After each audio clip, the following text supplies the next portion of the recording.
오늘 또 세 번째 고성사는 이야기 시간이 됐습니다. 오늘은 저희들이 그 교육에 대해서 한번 이야기해 볼까 합니다.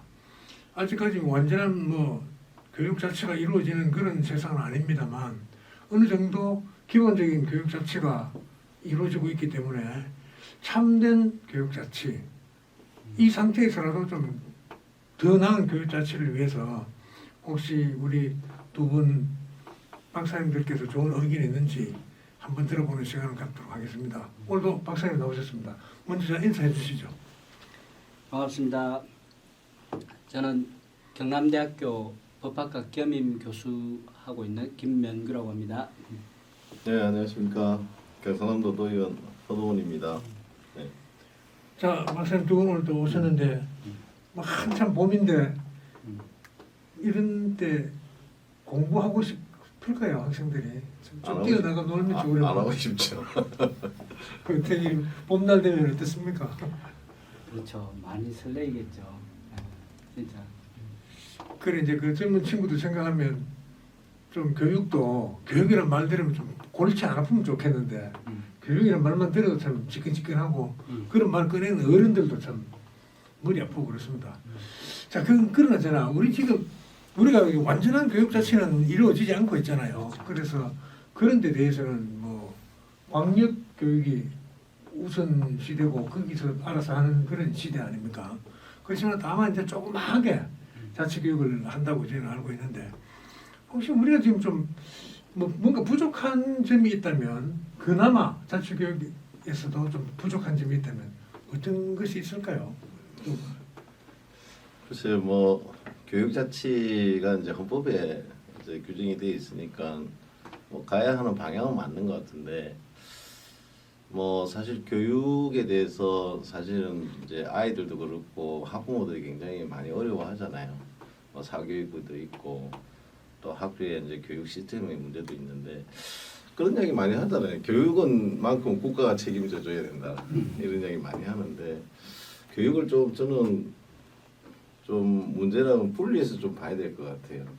그러니까 학업 교육이나 이런 것들은 또 국가가 해주시면 국가가 해주고 또 우리 사회를 살아가는 이제 여러 가지 이제 맞춤형 교육이나 우리 사회 적응 교육이라는 표현을 쓸지 모르겠는데 그런 교육은 또 우리 또 지방 정부나 이제 교육청 자치에서 해야 되지 않을까 이제 그런 관점에서 좀 이렇게 분리해서 좀 봐야 될 것 같다 이런 생각이 듭니다. 혹시 박사님은?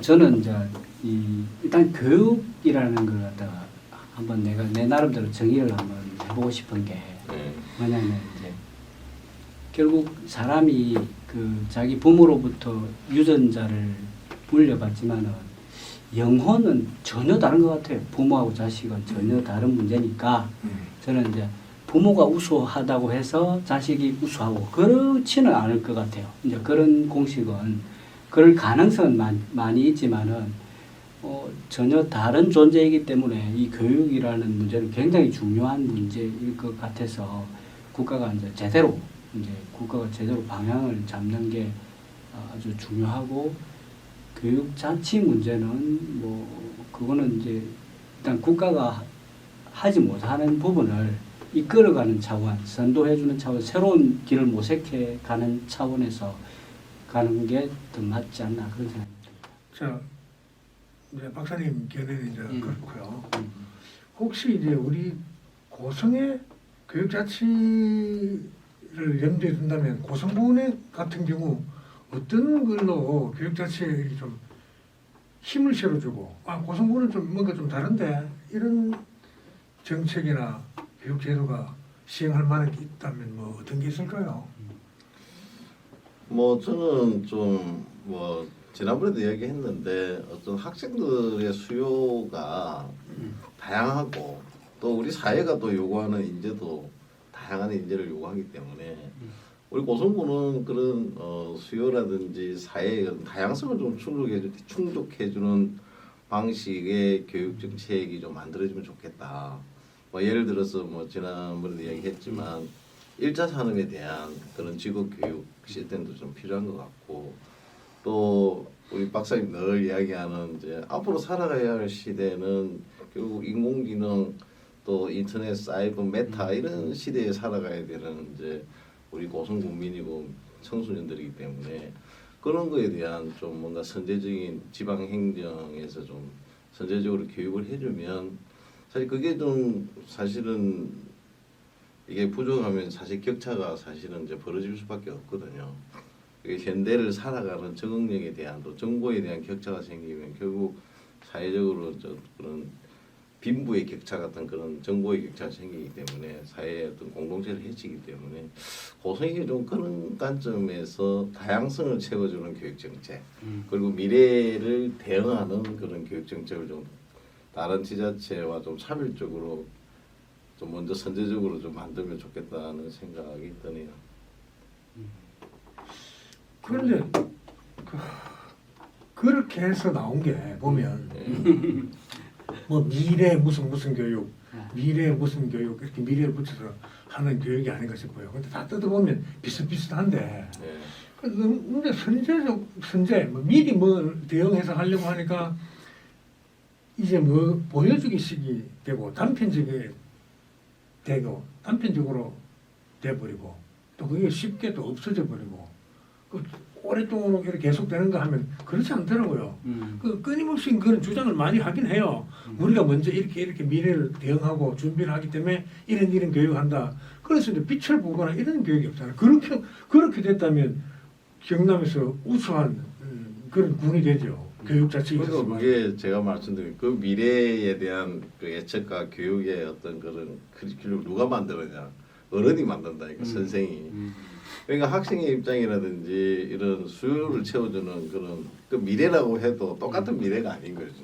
진정한 학생들이 원하는 그런 수요를 채워주는 교육이 아니라 선생님들이나 또는 어떤 기성세대들의 미래 세대는 이런 걸 해야 된다. 그래서 그런 교육을 해주니까 금방 실정을 내고 사라지고 그런 거죠. 저는 그 교육이란 말 속에 교육은 백년대계라 그러잖아요. 그렇죠. 백년대계인데 교육 자체가 미래를 준비하는 것인데 예. 자꾸 교육 앞에다 미래를 붙여요. 무슨 미래 교육이래요. 예. 그리고 뜯어보면 뭐 미래 장차 오지 않은 날을 예. 대비하는 교육. 그게 결국은 교육이잖아요. 그냥 그래서 교육 앞에 뭐 굳이 미래를 안 붙여도 되는데 미래 붙여서 좀 사람을 혼미하게 만드는 그런 것도 보이는 것 같고. 뭐 박사님은 어떻습니까? 진짜 우리가 머나먼 장래를 대비하는 그런 교육을 해야 된다고 보십니까? 아니면 뭐 당장이라도 지금 교육이란 것이 내일을 위한 교육일진데 그런 허무맹랑한 구호보다는 정말로 이렇게 충실한 그런 교육이 필요하다는 생각이 드는데 미래를 위한 교육이 따로 필요합니까? 어떤 교육이 미래 교육입니까? 혹시나 뭐 생각하고 계시는 게 알고 계시는 게 있다면. 저도 이제 대학에서 상법하고 민사집행법을 가르치는데 제가 애들 가르쳐 보면은 정말 그 옛날 것 위주로 가르쳐요. 다른 교수님들도 그렇고 옛날 것 위주로 가르치거든요. 근데 대학에서도. 네, 저는 이제 현업에 부동산 일을 하면서 실제로 이제 상거래 분야에 이제 있으면서 제가 상법을 딱 가르치려고 딱 들어가서 보니까 이게 좀 너무 구태의연하게 가르치고 있는 거예요. 그래서 제가 이제 제가 가르치는 걸 뭐 미래라는 이름을 붙일 수도 있고 뭐 새교육이라고 이름 붙일 수도 있고 뭐 여러 가지 이름을 붙일 수 있지만 뭐 그런 건 하나도 안 중요한 것 같아. 그런 건 하나도 안 중요하고 이제 실제 이게 실제 필요한가 그런 관점에서 이제 봐야 되는데 예전에는 보면은 이제 대학을 졸업하면은 전부 다 취직 다 됐거든요. 우리 때는 뭐 대학 졸업하면 학점이 2점 얼마 돼도 뭐 삼성에 다 들어가고 뭐 그랬단 말입니다. 그런 시절을 살다가 대학이 제일 중요한 시절을 살다가 지금은 가만 보니까 직업이 굉장히 중요한 시대, 직업이 중요한 시대가 됐거든요. 진짜 좋은 대학을 졸업을 해도 좋은 직업을 구한다는 보장 자체가 없는 사회를 살고 있지 않습니까? 그러면 이제 이게 직업이 중요한 시절에 중요한 게 뭔지를 파악하는 거는 제 눈에는 훤히 보여요. 근데 이제 제가 왜 이렇게 교육 문제가 되냐면은 이게 교육 관료들 때문에 그런 것 같아. 교육 관료들은 항상 보는 걸 제도적 관점에서만 쳐다보거든. 제도적 관점에서 쳐다보고 기존에 해왔던 걸 점검하고 문제 안 되려고 하고 하는 그런 관점들이 되게 그런 거 강하잖아요. 있죠. 그러니까 뭐 제가 판단하기에는 이게 그 바라보는 관점 자체가 너무 문제가 있고, 제가 이제 뭐 우리 아들이 이제 중학교 3학년짜리가 하나 있고 고등학교 1학년짜리가 하나 있는데, 저는 이제 중학교 3학년짜리한테 어렸을 때부터 칸 아카데미라는 걸 가르쳤어요. 칸 아카데미가 뭐냐면은 그 인도 사람이 만든 교육 프로그램인데 수학, 과학, 경제학, 뭐 인문학 이런 거를 갖다가 영어로 가르쳐요. 더하기 빼기를 영어로 가르쳐요. 그걸 이제 가르치는 건 제가 이제 그 빌 게이츠가 막 투자를 한 공익재단이거든. 그래서 공짜로 가르쳐요. 전 세계인들을 대상으로 공짜로 가르치는데, 누가 주로 배우냐면 국제학교에서 그걸 배워요. 국제학교 그저 세계 뭐 어디 가나 국제학교가 다 있지 않습니까? 그런 데서 그 배우더라고요. 그걸 갖다 교회에서 가르치니까 영어가 막 좀 튀더라고요. 보니까 우리 아들이 영어 잘한다는 이야기가 아니고 그 영어에 되게 익숙해지더라고. 되게 익숙해져가지고 오히려 번역한 언어가 불편하다. 이제 이렇게 되더라고요. 이제 그렇게 되니까 이제 뭐가 되냐면 뭐 코딩 같은 게 되고, 이렇게 뭐 다른 그 프로그램 같은 게 아주 자유롭게 되더란 말이죠. 이제 그런 교육들이 가까이에서 해결할 수가 있는데 그런 것들이 전혀 언급이 안 돼요. 그 어떤 교육계에서는 그런 것들이 제대로 언급이 안 되는 것 같고, 그런 것처럼 뭐 지자체에서 이제 그런 걸 갖다가 치고 나가면 돼요. 근데 그런 생각이 들어요. 우리가 지금 이제 생각해야 될 것이, 인간한테 교육을 왜 시키는가를 생각해 보면, 현실 세계가 이러하니까 뭐 윤리도 도덕도 사회도 뭐 철학도 필요 없다. 그냥 일단 당장 실용성 있게 취직하고 돈 버는데, 거기 이제 그러니까 뭐라 그럴까, 쪽집기식으로 사람을 만들어내는 그런 것이 능사인가 말이죠. 그래서 아무리 그 검정 교과서에 따라서 뭐 바른 생활이나 과목은 없죠. 이제 도덕, 윤리 이런 걸 따로 배우는지 몰라도, 사실은 그 전인교육 이야기를 하지 않습니까? 네. 그런 걸 위해서라도 기본되는 인성을 먼저 가르치고, 그것이 완성되고 난 뒤에 기능면으로 접어들어야지, 그 기능도 참 올바른 인간의 혼이 담긴 그런 좋은 물건이 나오지 않을까, 이런 생각이 드는데, 그러니까. 그런 인성 교육이 먼저 돼야 되지 않을까요? 그러니까 이게 이제 저도 요즘 이제 나중에 미래 사회는 로봇이 이제 사는 사회고, 그 가도기에 인간이 로봇화 돼가는. 예. 그러니까 아까 개성이 강조되면서 뭐 진짜 뭐 사회 공동체에 대한 전혀 그런 거 내만 잘 살고 그러면 그만이야. 그렇게 사회가 돼가니까 사실은 정말 로봇 사회처럼 가는 거죠. 그래서 제가 이제 사실은 이게 교육이 너무 진짜 참 어려운 것 같아요. 우리가 지금 교육 이야기를 하는데 방금 말씀하신 인성 교육도 있어야 돼요. 그죠? 또 지금 우리 박사님 이야기하는 것처럼 이제 국영수 뭐 이런 거 학습 교육을 해야 될까? 그것도 사실은 이제 초중고 때 해야 되고, 그죠? 그리고 이제 직업이 중요하니까 또 직업 교육도 해야 되는 거예요. 그리고 또 평생 우리 학습이라는 표현을 하듯이 늙어 죽을 때까지 이 사회에 적응하기 위한 교육을 끊임없이 받아야 돼요. 이 사회가. 그러면 전체적으로 이 교육을 이야기할 때 이 모든 것을 사실은 다 이제 하나로 이야기를 이제 해야 되는 건데, 그래서 굉장히 교육 문제가 참 어려운 것 같아요. 그래서 저는 이제 그걸 좀 구분해서 이야기. 인성 교육 같은 경우는 제일 기본이잖아요. 이거는 제가 보기에 가정에서 사실은 돼야 되는 거라고. 그래서 우리가 이 가정에 대한 이 깨지지 않도록 하는 이런 정책도 필요하고, 또 어른과 또 이런 미래 세대를 연대하는 또 전통에 대한 거 있잖아요. 우리 향교 뭐 이런 거 있잖아요. 향교를 활용하고 이런. 그래서 이런 걸 활용해서 기본이 되는 인성 교육은 가정에서 중심이 돼서 이루어져야 된다. 이렇게 생각이 되고 있고, 학업 교육 아까 학습 교육이라고 하면 이거는 저는 국가가 해줘야 된다. 근데 사실 국가가 못 해주니까 전부 다 뛰쳐나가가지고 학원에서 하잖아요. 그렇죠. 사교육에서 진짜 뭐 다 부모님 돈 벌어가지고 학원에서 다 좋은데, 그것도 안 갈 수가 없잖아요. 좋은 대학을 가야 좋은 직장을 가지니까.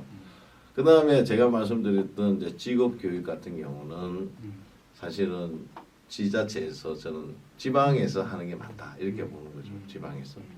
그리고 이제 평생 이제 이런 그 교육 같은 경우도 그 뭐 적응 훈련이라 해야 되나 사회 적응 훈련 같은 경우도 지방에서 지방 교육 그런 거는 정말 교육 자체가 제대로 잘 돼야 되겠다 이런 생각을 하고 있고 그래서 좀 단계적으로 이 교육의 어떤 목적에 따라서 좀 구분해서 그 주체와 기능을 좀 이렇게 이야기를 해봐야 되겠다 생각합니다. 물론 교육은 뭐 아까 인성교육 따로, 직업교육 따로, 뭐 학습교육, 네. 학업교육 따로 해야 되겠지만 아까 금방 그 의원님 인성교육을 가정에서 좀 이루어졌으면 좋겠다는 네. 말씀을 하셨는데 음.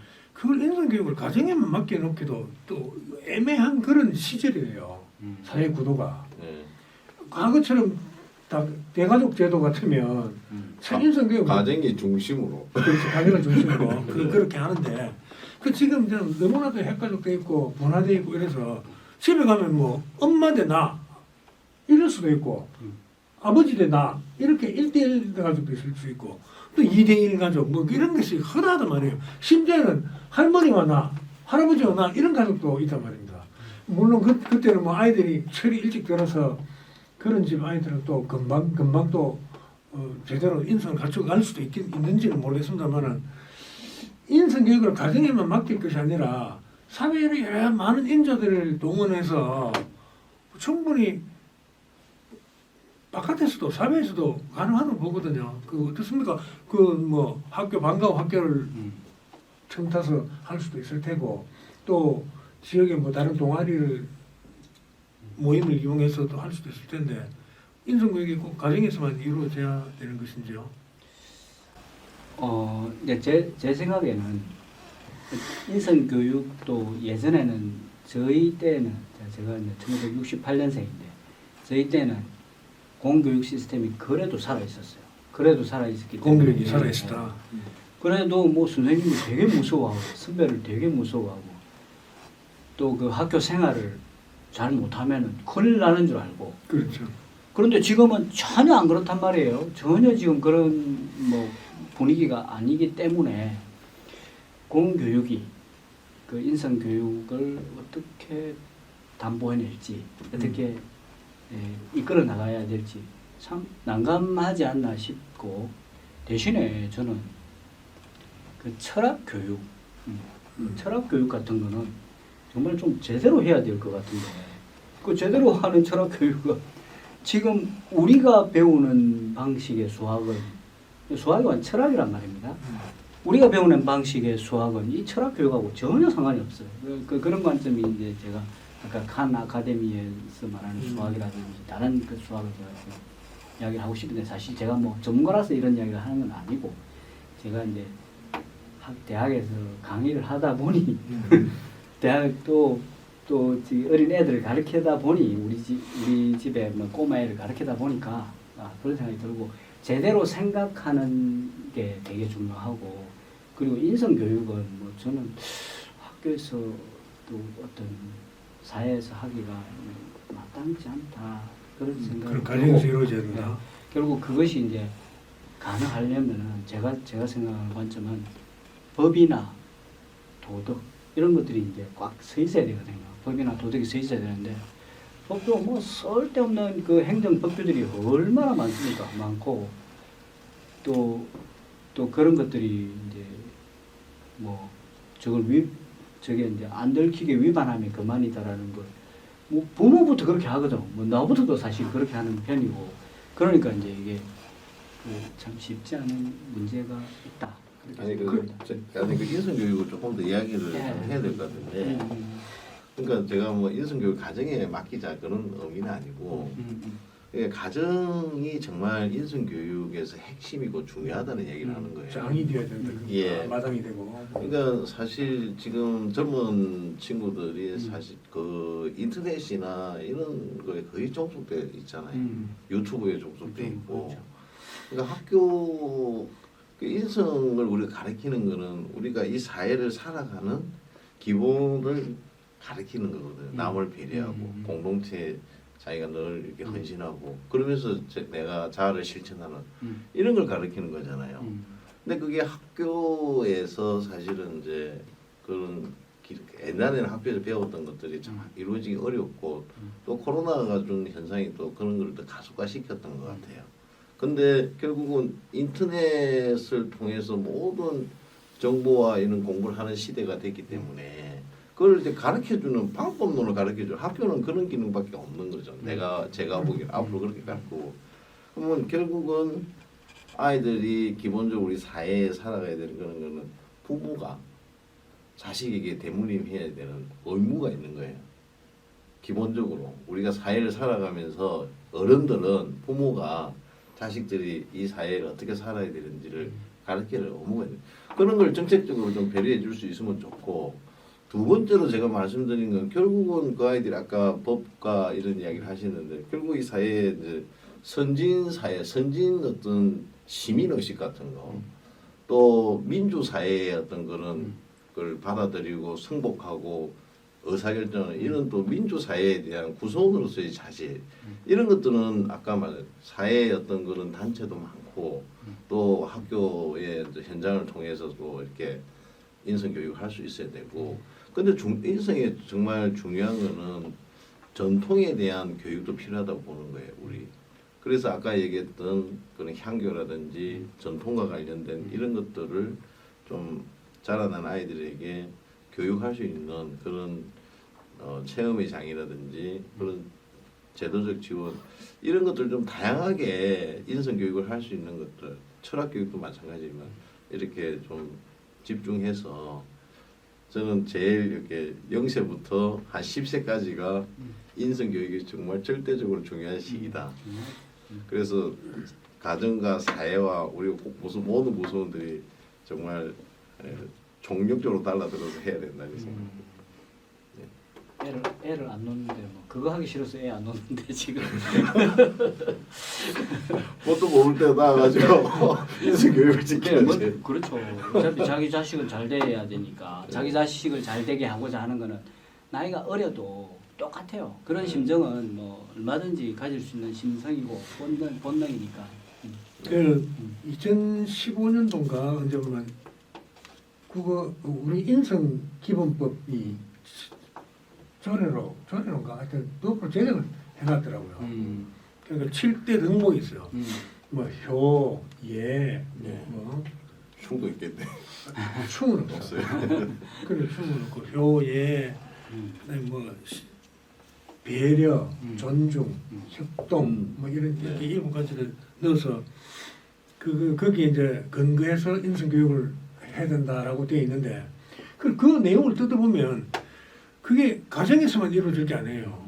협동, 존중, 배려 뭐 그런 것들은 사회 속에 나가서 배워야 될 그런 가치관들이거든. 그래서 지금 근데 자꾸 뭐 코딩 교육에 신경 쓰고 누가 그러더라고. 코딩 교육. 그다음에 뭐 반도체 이런데 요즘 대통령 지금 그러잖아요. 반도체 뭐 그런 데 신경 쓰고 하면 그냥 그런 기능인들만 자꾸 만들어내면 그 어떤 기능인이 물건 하나 만들었어. 근데 이 사람 만든 사람이 하나 4개 만들어놨는데 아주 그냥 기계적으로 차게 만들어놓은 기계가 있는가 하면 그건 뭐 전문 기능인이 만들었겠지. 어떤 기계는 온 혼을 담은 사람이 이제 인성이 갖춘 사람 제대로 갖춘 사람이 하나하나 구조 모든 면에 인성이 동원된 듯한 그런 이 혼에 담긴 그런 물건을 만들어낸 거하고 또 차이가 있을 거란 말이에요. 이제 똑같은 휴대폰을 만들고 컴퓨터를 만들어도 그냥 기계처럼 잘 만드는 사람이 만드는 것과 이 여러 면을 이제 인간의 인성이 가미된 그런 것이 더해진 그런 물건하고 다를 거란 말이죠. 그러니까 농작물 재배도 마찬가지입니다. 농작물 재배도 토마토를 그냥 일정한 날 햇빛 주고 비료 주고 물 주고 이렇게 탁탁 길러낸 것과 한 번씩 가서 이제 쳐다보고 토마토하고 대화도 하고 말을 하자면 뭐 토마토가 그냥 저절로 그런 것이 아닐 텐데 그래 공산품 하나를 만들어도 기계처럼 만드는 것과 사람이 인문적 소양을 갖추고 이런 사람이 만드는 거하고는 또 다를 것 같단 말이에요. 그런 그 막 공장 내에서 돌아가는 분위기도 인성을 갖춘 사람들이 있는 것하고 그냥 기능이들만 쫙 있는 거하고 또 다를 것 같다는 느낌이 든단 말이죠.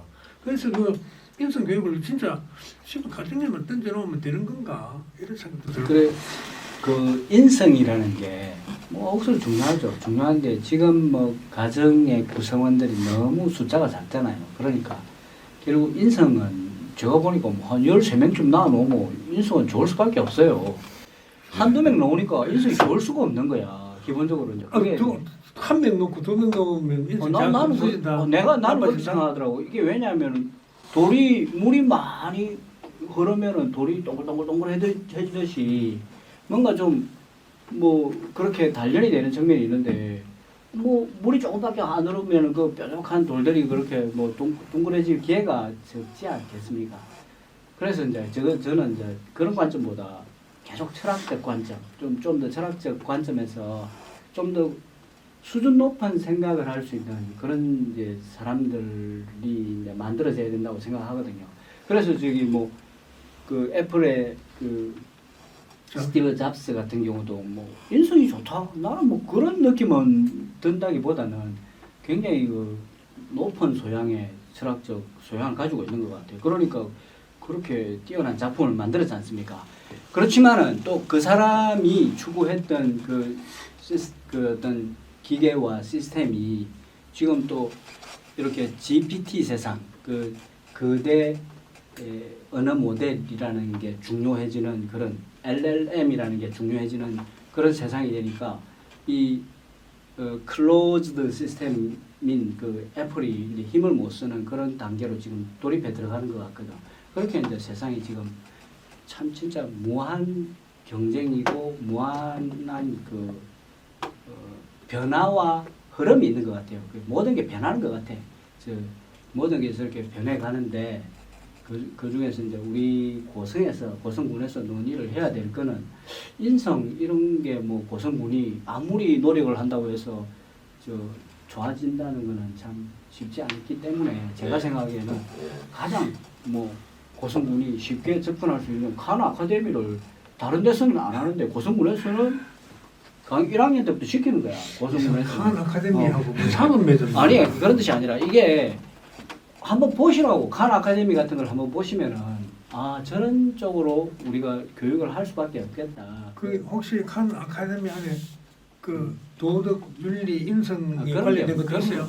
그런 거. 그건 학습을 위한 거죠. 그렇죠. 근데 지금 교육이 이제 주제잖아요. 네, 인성 교육만 중요한 게 아니라. 그렇죠. 학습을. 아니 근데 그 이제 우리 사회자님 이야기하시는 이제 사람의 기본 이런 건데 너무 이제 기계를 만들어내면 안 되니까. 근데 이제 제가 얘기한 것처럼 가정이 중요한데 가정이 사실은 다 맞벌이라니까 해줄 수가 없잖아요.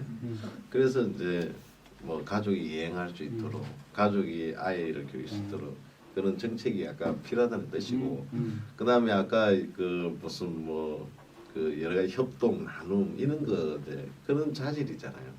그런 거는 결국은 이제 뭐 어릴 때 유치원이나 아니면 학교에서 사실은 이제 배워가야 되는데 그러면 우리가 왜 그런 거를 학교에서 잘 안 가르치느냐? 그 대학 가기 위해서 다 이제 학습을 가르치는 거예요. 그리고 국영수 또는 뭐 내가 또 뭐 미술만 잘하면 되고 뭐 한 과목 잘하고 이렇게 어떻게 보면 기능인을 이제 빌려내는 교육 정책이 문제가 되는 거죠.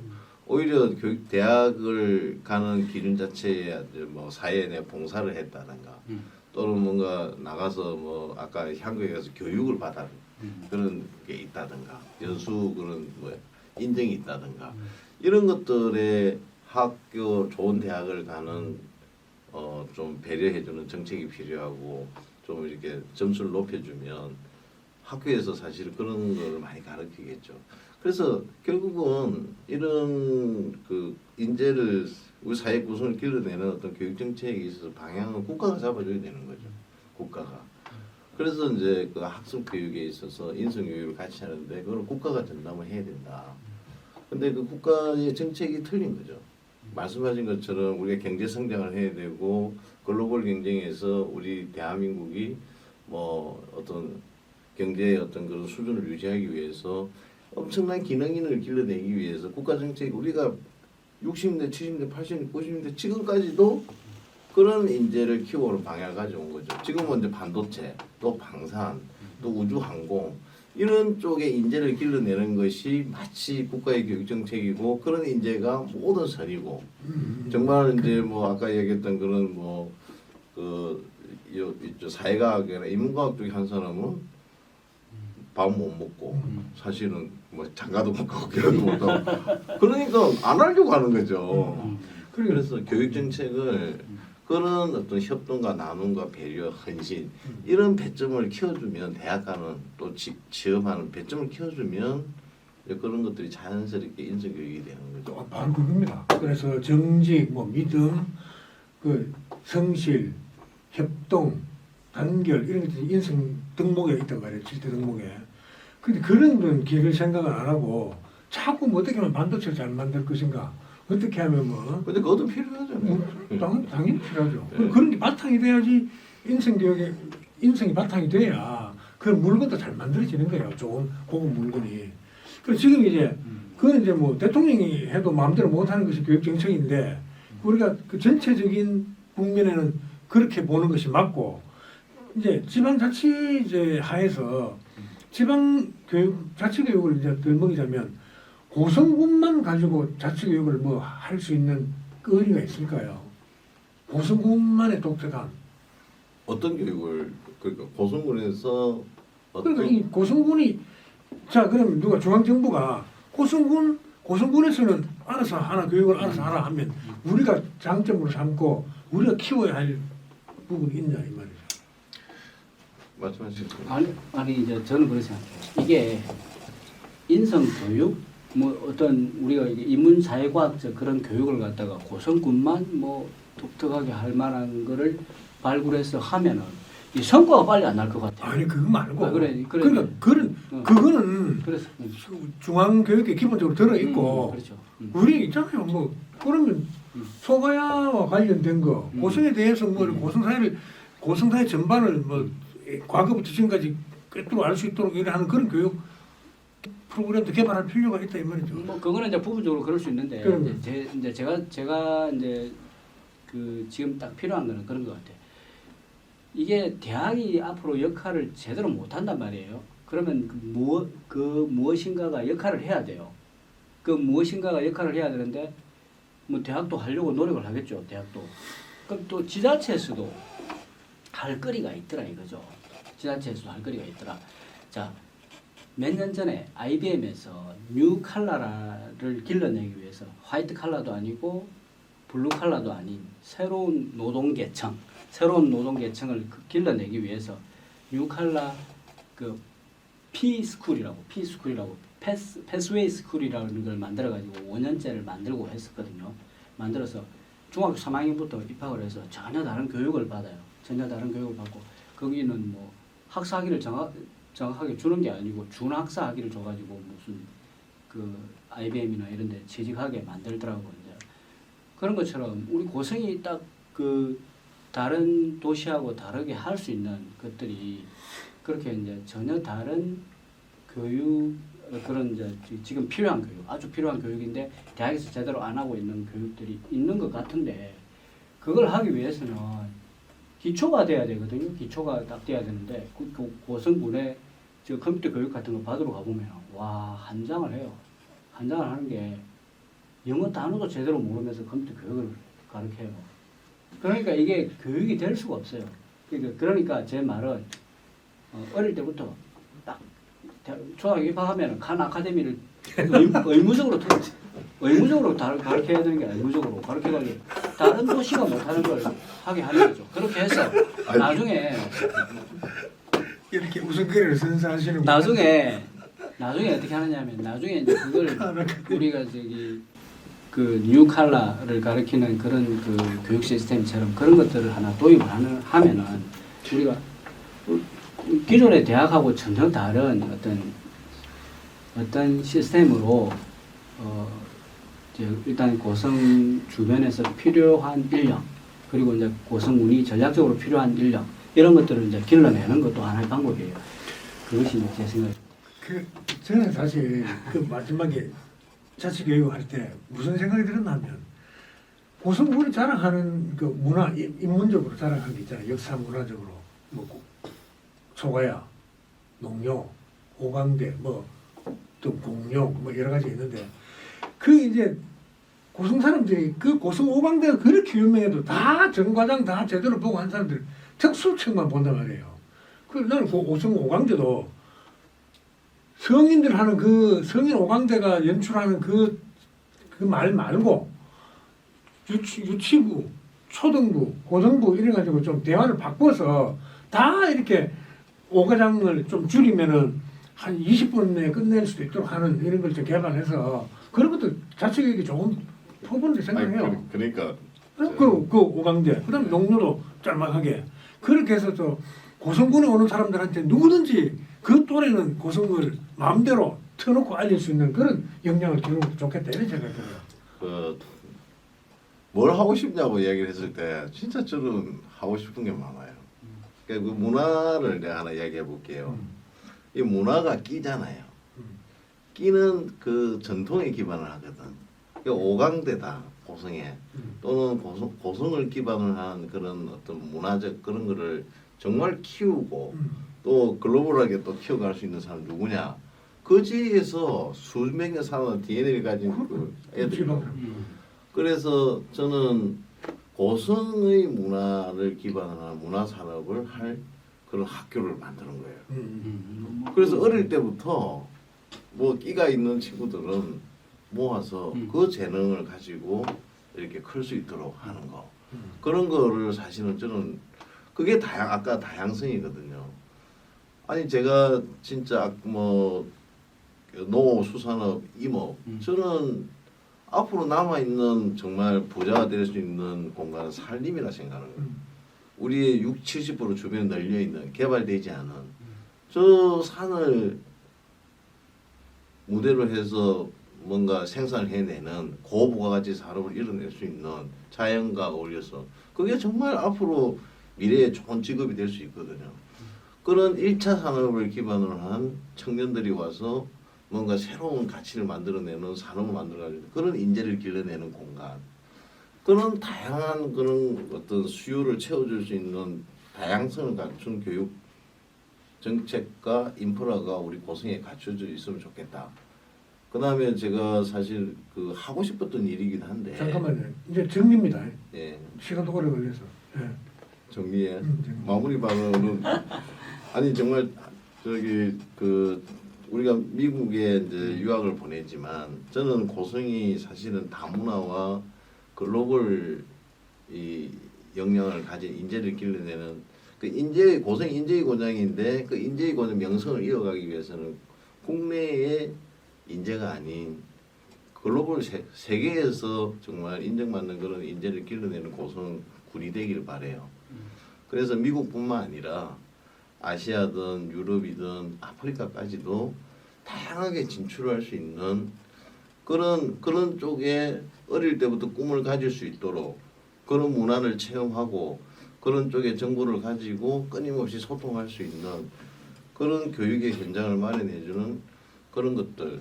그래서 그런 거 아까 뭐 1차 산업 또 문화, 스포츠 이런 다양하게 우리 고성의 미래 세대들이 다양한 분야에서 관심을 갖고 어릴 때부터 접해가면서 꿈을 키워갈 수 있는 그런 교육 시스템을 우리 고성군이 만들어주는 게 정말 필요하다 나는 그렇게. 그거 이제 자치 교육을 해야 되겠다 그죠? 그렇죠. 네. 네. 네. 그래서 자치 교육의 사실은 문제점을 하나만 더 이야기를 하면 이게 자치 교육이라는 형태로 교육이 정치화되어진 게 문제다. 저는 이념화되어지고 있는 게 문제다. 이게 기본적으로 이런 행정의 정치의 어떤 영역에 교육이 들어감으로 인해서 그 이념의 교육이 사실은 종속되어진 이 현상 자체가 저는 문제라고. 교육만큼은 사실은 정치와 별개로 아까 국가의 100년 대계를 가지고 전문가들과 학자들이 이렇게 다 보고 가야 되는데 이 선거를 통해서 자꾸 이 뽑히고 정당에 추천하지는 않지만 선거와 같이 오버랩되면서 혼탁해지는 거죠. 그래서 이 정치와 이념의 오연 되어져가는 교육 현장을 빨리 우리가 제도적으로 개선해내는 것이 정말 앞으로 중요한 숙제다 이렇게 마무리 발언드리겠습니다. 예. 아 예. 저도 이제 우리 허 의원처럼 이 글로벌 교육이 되게 중요하게 생각합니다. 이제 그렇게 하려면은 아까 이제 아니 우리 교육이 너무 이제 우리 교육이 보면은 그 입시 위주 다 그렇게 되어 있거든. 이제 그런 것들 때문에 제가 그런 말씀 계속 드렸던 거고, 그다음에 이제 아까 이제 저는 그런 생각을 했어요. 제가 애들을 우리 고성에 내가 이사를 오면서 애들을 오강대에다가 많이 보냈거든. 많이 보냈는데 내가 딱 느낀 거는 야, 저 문제가 뭐냐? 오강대를 활성화시키려면 뭐가 문제냐? 충분히 지금 돈은 많이 투입되고 있단 말이에요. 충분히 돈은 많이 투입되고 있는데 뭐가 안 되느냐? 고성 업 사람이 걸어서 야, 우리 오강대 지금 공인한다는데 한번 가보자라는 그런 시스템이 안 돼. 그럼 뭐 차를 타고 뺑 둘러서 맞아, 그 위험한 맞아. 국도변을 돌아서 가야 되고 또 위험한 국도변을 걸어서 가야 된단 말이야. 맞아. 그럼 뭐 이게 아이 더럽다, 에이 바쁘다 이러면서 안 가게 된단 말이죠, 그죠? 내가 그래서 이제 그런 이야기를 했어. 뭐 그렇게 할 게 뭐가 있노? 보성사 옆으로 해서 길을 팍 뚫어버리면 되지. 뭐 그런 거 그런데 돈 안 들이고 뭐 이상한데 돈 들여가지고 비효율적으로 이제 정책을 펴느냐? 그러니까 이제 그런 것들이 활성화되면서 이제 거기에 또 재능이 있고 거기에 또 뭐 좀 더 많은 사람들이 같이 하면서 그것이 이제 하나의 또 큰 문화 프로그램으로 자리 잡는 거지. 억지로 뭐 딱 억지로 무슨 학교라는 걸 만들어서 모든 사람이 듣게 하고 이런 식으로는 발전하기 어렵거든요. 그래서 좀 자연스럽게 자원의 흐름이 자연스럽게 흘러가도록 길을 많이 뚫어놔야 된다. 참고로 제가 진입도로 법의 체계라는 책을 써서 전국적으로 팔고 있습니다. 오늘 우리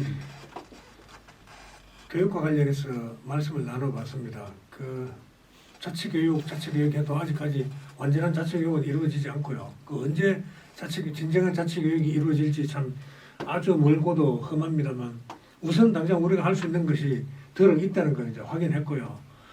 무엇보다 이제 인성교육이 바탕이 돼서 또 그걸 바탕으로 문화, 사회, 과학 교육이 점진적으로 이루어졌으면 좋겠습니다. 오늘 두 분 박사님들이 하신 말씀이 또 불충분하면 다음에 또 언제 한번 더 하기로 하고요. 교육은 어렵네요. 수고하셨습니다. 네, 수고하셨습니다.